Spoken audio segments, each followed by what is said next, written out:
அடிப்படை உரிமைகள், மக்களுக்கு கிடைக்க வேண்டிய அடிப்படை உரிமைகள், சமூக நீதிக்கான உரிமை,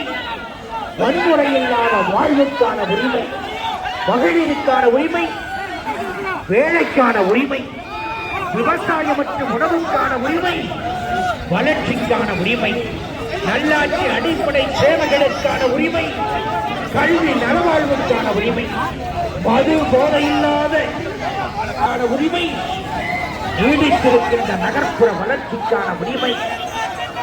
ஆரோக்கியமான சுற்றுச்சூழலுக்கான உரிமை என்று சாதாரணமாக இந்த 10 அடிப்படை உரிமைகளை வழங்க இயலாத திராவிட மாடலை வேறவைக்க 100 நாள் நடைபெறும் மேற்கொண்டு பாட்டாளி மக்கள் கட்சியுடைய தலைவர், இளைஞர்களின் எழுச்சி நாயகர், இதோ மருத்துவர் அன்புமணி ராமதாஸ் வந்து கொண்டிருக்கிறார். இந்த நாட்டில்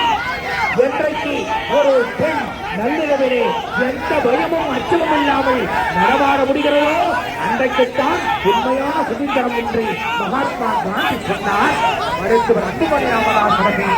நாட்டை போதை மது இல்லாத மாநிலமாக இந்த தமிழ்நாடு வர வேண்டும், தாய்மார்களும் குடும்பங்களும் ஆரோக்கியமாக அச்சமின்றி வாழ வேண்டும். அதற்காக 100 நாள்